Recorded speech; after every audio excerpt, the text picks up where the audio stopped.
Hey friends, how are you? Thank you for joining me today for our story. This weekend is Pentecost, and so our story is going to be about Pentecost. Pentecost is the time when the Holy Spirit descended upon the disciples. The Holy Spirit came because Jesus said he would send a helper. And so the Holy Spirit came to our disciples and helped them tell others about Jesus.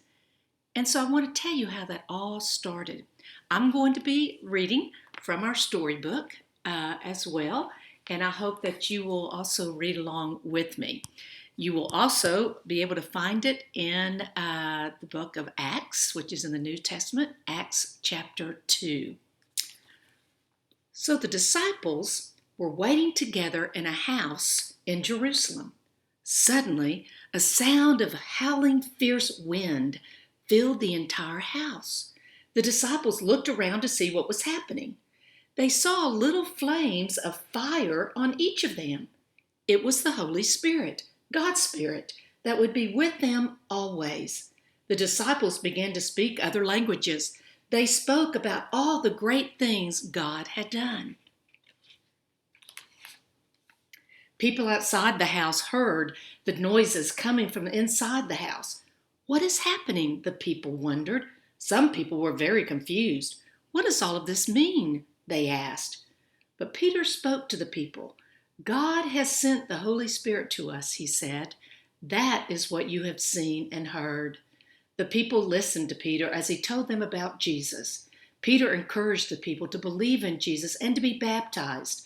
The Holy Spirit will be given to you, Peter told the people. Well, many of the people believed Peter's words.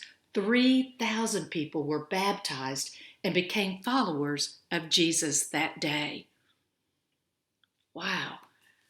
Don't you know that those disciples were so excited about what the Holy Spirit was doing in their lives, giving them the strength to talk about Jesus? How exciting that must have been. Well, the Holy Spirit is within us today. And it is the way that God works within us, giving us the courage to follow Jesus at everything we do in our life. You yourself may have experienced the Holy Spirit guiding you to do the right thing, to say the right thing, and to give you strength when you don't think you really have it. I'd even ask your parents what they have experienced in the past, how God guided them, and how they felt the Holy Spirit working through them. I bet they have a story. Well, that's my story for today. I do hope to see you very soon. And I do hope that you'll continue to learn about Pentecost by looking at the online wonder questions and activities. So until next week, for the next story, we are continuing to pray for you and your family. And we sure hope to see you soon. We love you. Bye now.